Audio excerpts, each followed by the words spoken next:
Hello, everyone. Welcome on in to Press Coverage, where we help you gain an edge in fantasy football. I'm your host, as always, Wyatt Alone. With me today, Nathan Jahnke from PFF. And today we're going to be talking about some running backs, picked out some ADPs, and we're going to be talking about whether we like these ADPs or not, whether we're buying or selling these players based on these costs. Nathan, how are you? What have you been working on lately?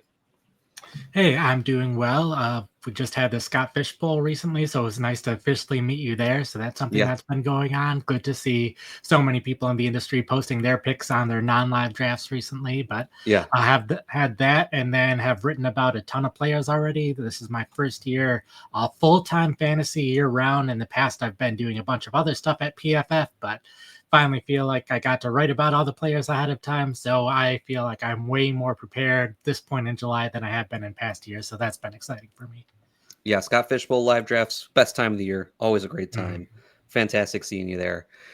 Ready to talk about these running backs. This first one I picked specifically because I know that you picked him very early on in Scott Fish Bowl, and that's Bucky Irving. So just taking a look around some ADPs across the world. Fast draft, he's RB11 right now. Underdog, RB9. FFPC, RB9. Last year, just fantastic as a rookie. 14.4 PPR points per game over the year. But we know as the year went on and he took over more of that backfield, he was even better. Over his last 9 games, it was 18 PPR points per game. He was second among running backs in yards created per touch. He was third among running backs in juke rate. Like, it was just very clear that he was not hampered by his physical limitations that people worried about with him entering the NFL. But now he's obviously being drafted very highly in drafts. Now, I'm guessing I know where you stand because I saw you draft him in Scott Fish Bowl. But how are you feeling about Bucky Irving? Oh, yeah, definitely a buy for me. I drafted him the start of the second round, which I know was a little bit ahead of his ADP. But when I was looking at all the guys that I had available there, I thought he was the one that was going to do the best, especially in that format as well, with points per rushing attempts and those kind of things. But I do have him above some other running backs that are typically going in the second round. Agree with you. I think he is an excellent player in terms of PFF stats. He was the 4th highest graded player, best one in terms of avoided tackles per attempt, both in the pass game and the run game. So even though we think of him as a runner, when he was given the opportunity to catch the ball, he was also very effective. And like you said, his playing time went up as the year went on, and that also included week 18 and the playoffs, which I know we weren't paying as much attention to usage in those games, but it got even higher in those games. He was playing almost every snap on early downs and short yardage and the goal line. And then Rachaad White was taking nearly all the snaps on third down. So that's a pretty ideal usage for a running back. I know people are a little bit concerned about the depth that Tampa Bay has at running back, but if you have a running back playing all the early down snaps, they're going to be off the field at some point in time. So there's no better time than third downs when chances are they're going to throw to a wide receiver or tight end. So I think usage wise, he's going to be excellent this year. Has the entire offensive line back. Offensive line continuity is an important thing. So he has that. The offensive line's a decent line. Probably the biggest concern for me is the new offensive coordinator, Josh Grizzard. The one nice comment he had is he thinks the running back rotation will start off similarly to where it ended last season. So that's a good sign for him. We don't know exactly how the offense will look because this is his first time running an offense. If anything, it's good to note that his last year in Miami, that was a more run-heavy team than Tampa Bay was last year, and they also threw to running backs more often. So if anything, might be a good thing here for Bucky. And then when you compare him to some of the other running backs in that range, like Derrick Henry, a little bit concerned just because he never has that receiving work, and Baltimore doesn't need him to run the ball all the time because they're going to be winning games anyway. Etienne, concerned about the offensive line and a little bit the offense in general. And then Josh Jacobs, a little concerned they won't be as run heavy with the wide receivers they drafted, should have more health at wide receiver. And also Marshawn Lloyd is healthy this year too, so that could also cut into Jacobs. So when I compare him to all those other running backs, I have more to like about Irving than I do those running backs. See, here's my thing. I really like Bucky Irving, the player. I think he's in line for a great year based on everything you said, what we know about him as a player. The change in offensive coordinator hurts somewhat, but it doesn't worry me a ton because of the continuity in the offense. I think Baker Mayfield took a step up in play last year. The offensive line's really good. But for structure reasons, I haven't found myself actually drafting him that much because I tend to prefer to go wide receiver to start the draft finding that I can find better values at running back than wide receiver this year. Have you felt comfortable drafting running back early, or wide receiver first round, Bucky Irving second round, because you can take him there? And like, what's your game plan been so far this offseason? Sure. So far in a pretty normal 12-team draft, right around the middle of the second round, maybe later parts of the second round, early parts of the second round, I am finding myself going more wide receiver just because there's so much depth at the top of the wide receiver range. And then later, if Trey McBride's slipping, I tend to like getting Trey McBride in that range.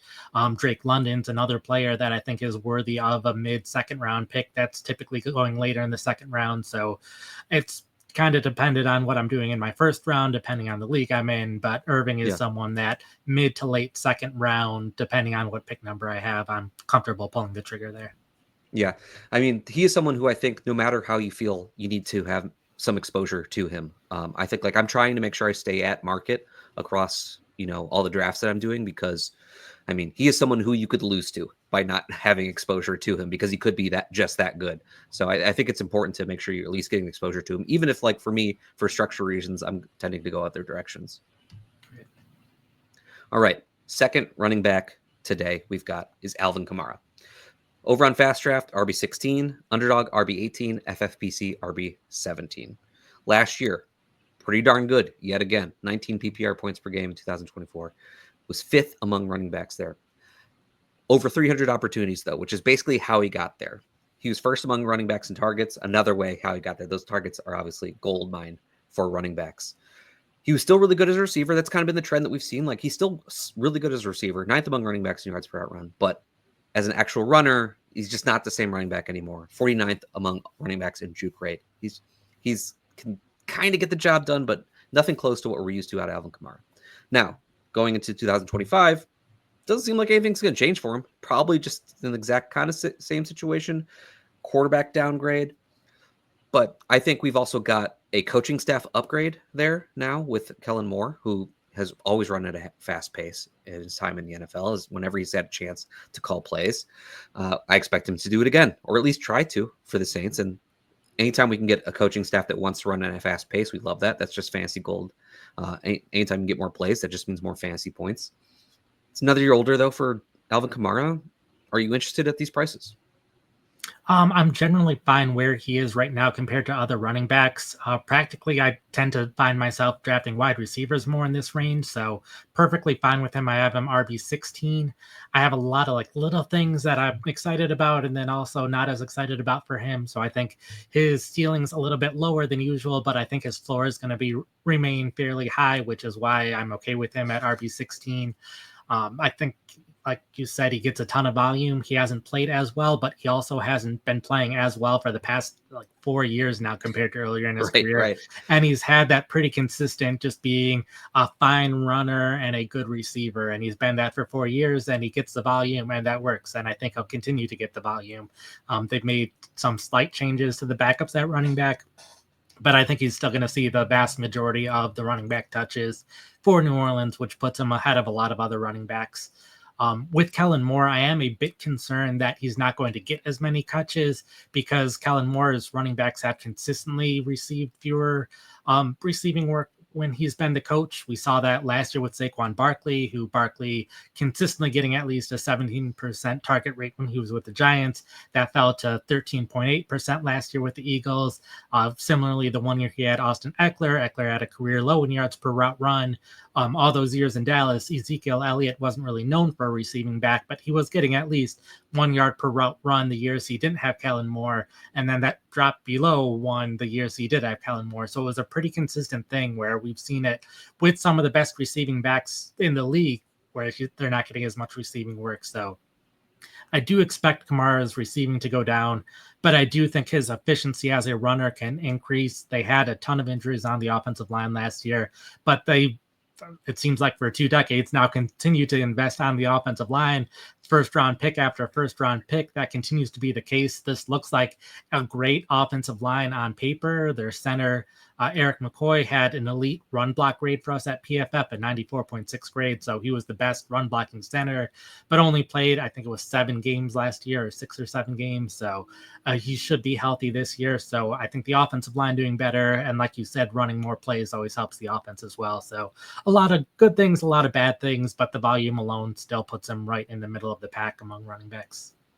I really like the note about Kellen Moore and his running backs and how much he actually throws to them. I think like when you first start talking about Saquon Barkley, like people can easily just put that to, well, because of his quarterback. But then when you go back to other teams, it just shows like, well, no, this isn't just that. So I really like that note. Alvin Kamara, for me, I've kind of just been on the fence all offseason because like I think the price is appropriate, but I also think he's around some players that I'd rather be drafting like over him. Like he tends to get drafted right around Kenneth Walker. I prefer Kenneth Walker to him straight up. He also gets drafted close to a couple of the rookies and RJ Harvey and Trevion Henderson, who I tend to prefer over him, just, betting on that rookie upside. And I like both of their situations going into the year as well. So I don't actually have all that much Kamara, but I do think like this is an appropriate price for him. And I don't have any problem drafting him. Another player who I want to make sure I have some exposure to, but I'm not like jazzed to be drafting a bunch of Alvin Kamara. Are you good with any of the running backs in this pocket? Because I know you mentioned like you tend to go in different direction here. So you agreed with Kenneth Walker, but like I do definitely you like agree running with backs? Kenneth Walker. Walker, I think I have like 10th at running back. I think his upside is just so high in that offense. It's always been a health thing for him, but you can draft other running backs in case he gets injured and those things happen. And we expect that with running backs. But I think his upside is huge. He's graded very well for us. They've changed their offense. They converted 2 of their tight ends into fullbacks. Anytime you're converting tight ends to fullbacks, that's generally a good side for your running backs. Yeah. Still fine with Harvey and Denver in this range, but there's also just so many good wide receivers, whether they're wide receiver 1 for their own team or really good wide receiver 2s. The depth at wide receiver is just so strong that I'm either drafting 1 or 2 running backs early, or whatever I end up doing early, it's typically a wide receiver in this range, and then hoping I can get another running back a round or 2 later. Yeah, that makes sense. Well, we're going to take a quick moment to hear about the newest tournament over on Fast Draft, the Rabbit. And when we get back, we're talking about more running backs. You asked, we delivered a full best ball tournament on Fast Draft, but we do it the Fast Draft way, and it's called the Rabbit, because of course it is. 20-second time clock, 15 rounds. These drafts, they take 20 minutes. That's it. So you get a lot of new people coming in and playing, get a lot of best ball bros playing, exploitable ADPs, no rake. It is the best EV in all of fantasy. You should just go to fastdraft.app, use code FAST. You get a $50 deposit match. These things are a blast, and it's the best use of your funds in all of fantasy.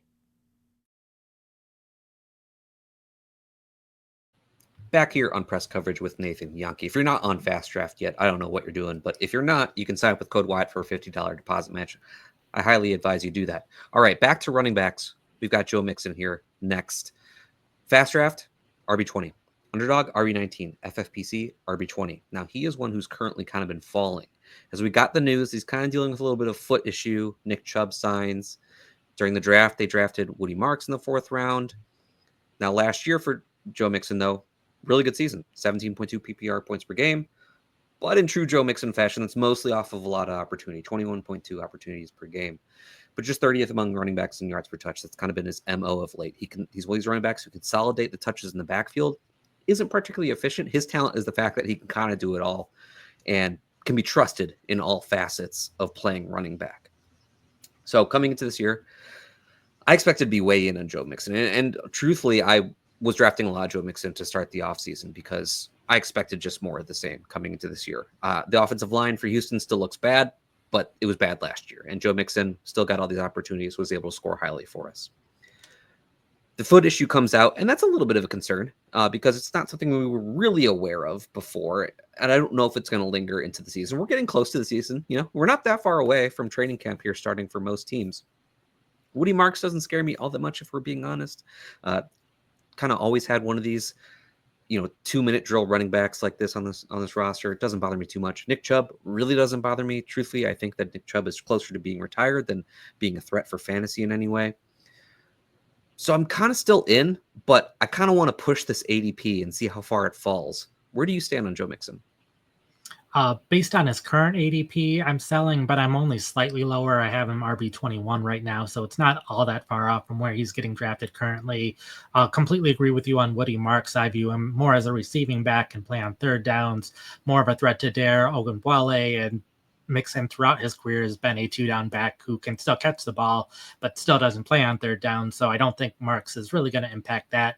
But that's also exactly what Nick Chubb's been throughout his entire career. So if Chubb's going to earn any playing time in this offense, is going to come at the expense of Mixon.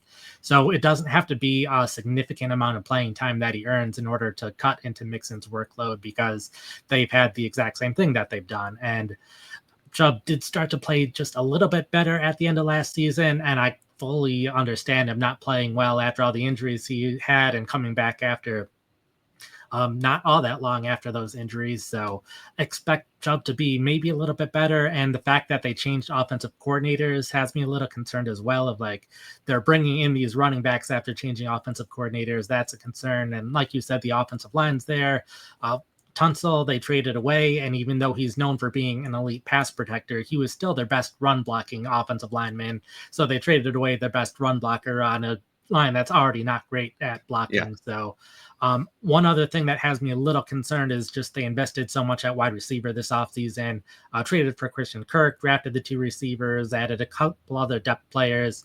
I could see them being a little bit more pass heavy this year with the players they invested in the pass game. So that could also limit Mixon's carries a little bit. And he's also like second, I think, in career rushing attempts among active players. So it also just makes sense to limit his carries from where he's at in his career. He's run the ball so much every year during his career. It makes sense to limit his playing time a little bit more than what they've been doing. Yeah, my kind of stance has just been like they might not have another option but to rely on Joe Mixon like most of the time. And I realize that's a dubious, stance to have on a lot of running backs, because I'm a big proponent of when people say like, well, who else are they going to give the ball to? There can always be someone else. Like, we see this all the time. People you don't even think will ever get touches end up getting touches, getting opportunities just because a team can't count on a player. I don't think that's going to be the case for Joe Mixon. Maybe I'll be eating those words later on during the season. But again, like I said, because of these things that are happening right now, I am kind of backing off my stance on Mixon and waiting to see where this ADP settles, and then I'm going to try and reevaluate. I think I'm going to end up getting back in, because I think as people come in, more drafters get into the best ball streets and get into redraft season as close the season gets by. More people are going to look at like Nick Chubb's name and maybe be a little bit more afraid of Mixon. And if he's going to be falling a little bit, being drafted later than this, I'm going to get back in. Yeah, I definitely think it's worth seeing where his ADP ends up falling. And I could see training camp being a thing as well, of like just the reports of how both Mixon is doing as well as Nick Chubb. That could very well change plenty of things.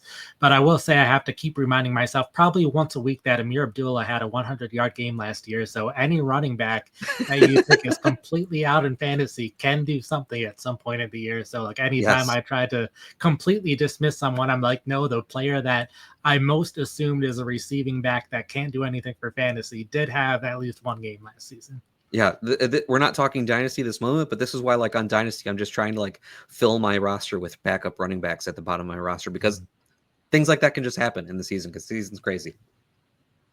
All right, our 4th running back of the day is Aaron Jones over on Fast Draft, RB27, Underdog, RB29, FFPC, RB27. Last year, pretty darn good, I think, for what the expectations were for Aaron Jones. 14.2 PPR points per game. He had the most opportunities of his entire career with 317, which I think is really surprising, all things considered. I mean, Aaron Jones is always kind of a person who may or miss a game or two here and doesn't get that full workload, at least for most of his career didn't. The last year he did. Now, going to be 31 this year. The Vikings traded for Jordan Mason, which honestly I thought spoke volumes, because this is a team going into the NFL draft that was short on draft capital, and then they chose to use some of it to trade for a running back. Jordan Mason was very good for the 49ers last year when given the opportunity. Now, some of that is 49ers offensive system obviously does wonders for most skill players on the team, but Jordan Mason was just, frankly, a good runner for them and played well. How are you feeling about Aaron Jones going into 2025? I like him at his ADP. I also love Jordan Mason. I have Jordan Mason also as a top 30 fantasy running back. This is mostly me trusting the Vikings offense in general.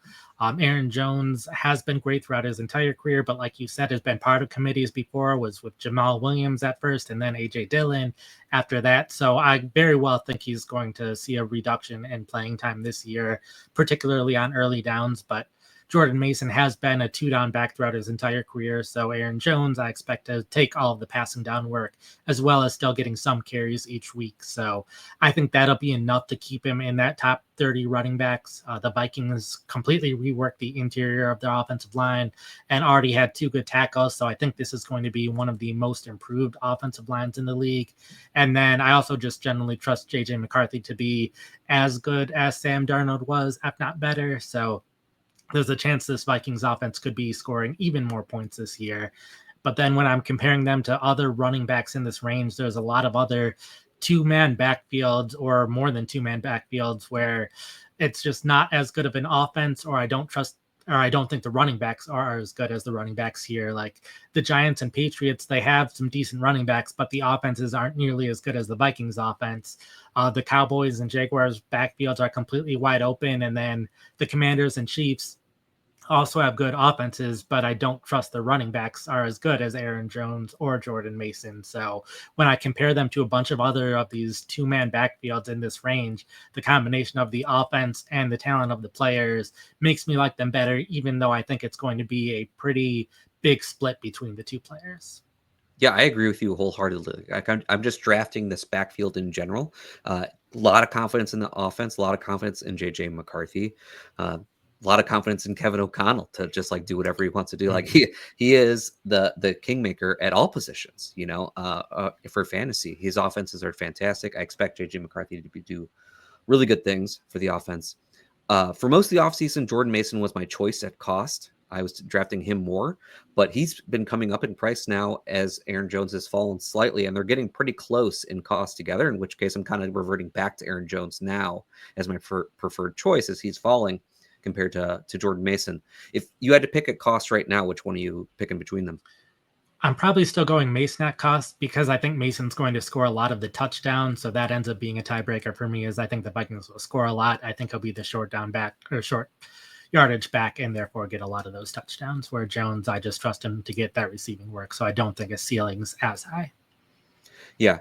Aaron Jones, that was like the one place where he really struggled last year was around the goal line and in short yardage opportunity. So it makes sense they would go for Jordan Mason, who I think is a little bit better than him at that. Although, like, if you want to take the small sample size he has last year in short yard situations, he wasn't particularly good either. Not as bad as Aaron Jones was, but just based on like running styles, youth, that kind of thing. Like I do think Jordan Mason is the better short yardage back at this point. I think I'm still on Aaron Jones currently for cost as they've gotten closer. But again, I just want to be drafting one of them basically in most drafts. I think. All right, we've got our last running back of the day, and that is Travis Etienne. Fast draft RB33, underdog RB33, FFPC RB30. And he's just been having quite the roller coaster over the last year and a half. Or his entire career, to be honest, missing his entire first season. Then he comes out guns blazing. Then his third year, he's really high fantasy scorer for us, but it's basically on volume. And he was, lost some efficiency. Then last year, we see the Tank Bigsby ascension becoming the real 2-down grinder for them. And Travis Etienne being relegated to a little bit more of some of the rushing downs, but a lot more just in the passing game for the offense. Last year, just 8.7 PPR points per game. He has the lowest opportunity share since his rookie year, which is when he missed the entire year. But this year, we've got a new coaching staff. Liam Cohen brings a lot of excitement. New front office. The front office targeted Bayshell Tootin in the NFL draft. They drafted him in the 4th round. They specifically said afterwards this was someone they wanted to make sure they drafted. And we've seen Etienne's ADP kind of go all over the place this offseason. And currently it's back on the rise because we started to get, the coach speak of, they still think Travis Etienne could be this great back for them. And he's doing everything that they want him to do. And it's a tough place to come out on this backfield. For most of the offseason, I was drafting Bayshell Tootin, rookie excitement for him. I think his athleticism, he reminds me of a faster Bucky Irving in a way for Liam Cohen did last year. Really good in space. Might not be playing on passing downs because he's not a good passing blocker, but can still get manufactured screens and touches that way, the way that Liam Cohen did for Bucky Irving. Bucky Irving never played third downs because that was Rachaad White's job, but he was still getting a lot of opportunities as a receiver because of how good he was, how Liam Cohen can craft an offense. But I still think Travis Etienne could be a good player, and he has been hampered by some injuries in his career. I don't know if those are still going to be hampering him this year. I don't have a lot of faith in Tank Bigsby. Anytime a player is limited in the way that he is, he's not a player that I tend to bet on. So I'm still interested in Travis Etienne. How are you feeling about this backfield? I'm probably selling him at his ADP currently. I still think Etienne can be a good running back. I'm just not sure it can be in Jacksonville, at least how the team's currently constructed. I do think injuries have played a big role in his efficiency, but I also think the offensive line has done a lot of that. He averages 7.5 yards per carry on perfectly blocked runs. So in the PFF grading system, when everyone grades 0 or better, but when someone has a negative grade, he falls to 3.1 on non-perfectly blocked runs. So the line hasn't been doing Etienne a lot of favors, and I think that's been hurting him, and I think he is the kind of player that needs a good offensive line. So if he were to get traded, which I don't think will happen this year, but if it were to happen, I think that could be a big boost for Etienne's value. But like that quote of he's been doing everything that they've been asking him to, later on in that quote, he said, like, in the screen game, he's been doing stuff and in jet sweeps. And when the first things that you're talking about for a running back are screens and jet sweeps, that means you have a role in the offense, but not necessarily a role that's going to be great for fantasy. And then what Demetrius Harvey of the Florida Times Union recently said, he expects Etienne to remain the team's top back, but maybe take a step back in the run game. So that's, again, points to a receiving role for him, maybe getting some opportunities in the run game here and there. But I expect him to primarily be a receiving back, and it's a receiving back for a team that has Brian Thomas Jr. and Travis Hunter. And there's been equally, if not more, hype for Diami Brown and Brenton Strange from this coaching staff. So I'm not sure I really want a receiving back on a team that likes a bunch of their other receivers. So I think he can have more fantasy production. I think in terms of like how well I think he'll finish at the end of the year, this is probably a good range for him, if not slightly higher. But I don't think, based on how the team wants to use him, he has that upside to be a top 20 running back or so. So I'd rather pick a running back in this range that might not have as high of a median projection, but has more of an upside that if things go right, he would be the main running back and scoring a lot of points, like someone like Tootin. Yeah, I'm just not drafting that much ETN right now. On best ball sites like Fast Draft, like Underdog, where I'm drafting a lot of teams, I'm getting a little bit of exposure to him just because I think this could be a really good offense. I think Liam Cohen is proven himself, that year for Tampa Bay, that he is a very good offensive coach, and I expect him to do really good things for this offense. So I kind of want just exposure to the offense in general and to the backfield in general because of that, because of what he can do with his running backs. But Tootin is still the running back for me if I'm going to pick one out of this backfield. I think there's a chance that he could take over as the season goes on. I'm going to keep using this, parallel because I think it fits, but kind of similar to what Bucky Irving did, where he starts maybe not to the level that Bucky Irving did, because I think Rachaad White is somewhat of a limited as a player in the way that he's mostly a receiving back who can he's an okay rusher, but he does not thrive there. Whereas Jacksonville has other players that they can put in those positions if they have to. But I do think that he could take over the majority of the backfield as the season went on. Are you drafting Tootin if you're drafting on this backfield as well? Yeah, I have Tootin higher in my rankings, but I do agree, especially like in best ball, I want at least some ETN because F. Tootin does learn to pass protect, because most rookie running backs in July aren't going to be great pass protectors, and that's what most things are said about running backs. And hopefully over time they can learn and get more trust in September and October. ETN's in the last year of his contract, so even if he's not traded before the season, I wouldn't rule out a trade in October. And there's plenty of teams like Chicago or Washington or Kansas City or Dallas where Etienne could go there, become an every down back, and all of a sudden become a top 15 fantasy running back. So I do think there's a path there, even if it's not in Jacksonville. So I still want at least some exposure for him, especially in best ball leagues. I would love to see Travis Etienne get traded just for the shakeup, maybe open up this backfield to Tootin even more. And, who knows, maybe we get two people we want to draft out of it if he gets traded. Mm-hmm. All right, Nathan, this was great. Loved talking to you about these running backs. But before we get out of here, would you like to promote anything? Tell people where you work, all the stuff, where to find you, everything. Sure. So you can find me at pff.com. I have at least like 2 or 3 articles going up a day there in terms of draft strategy, rankings, plenty of like top 3 or top 5 lists, those kind of things as well. And then once the preseason gets going, which we do have a preseason game this July, it's the Hall of Fame game. The first time in like 20 years we have an NFL game in July. So I'll have all of my recaps and snap counts, posting snap counts on Blue Sky. So you can find me there, PFF Nate Jahnke. And we also have a podcast anywhere you can find podcasts, the PFF Fantasy Podcast. Yeah, the preseason snap god, Nathan Jahnke. Everybody I know has notifications on for Nathan during the preseason so we can find out all those snap shares. Very important stuff for us in the preseason. As for me, you can find me on Twitter at whiteby_FF. Same name over on Blue Sky. Make sure you're liking, subscribing to everything Player Profiler. If you want to check out my new article, I did one for Dynasty trade targets over on playerprofiler.com. Check that out. I appreciate all of you.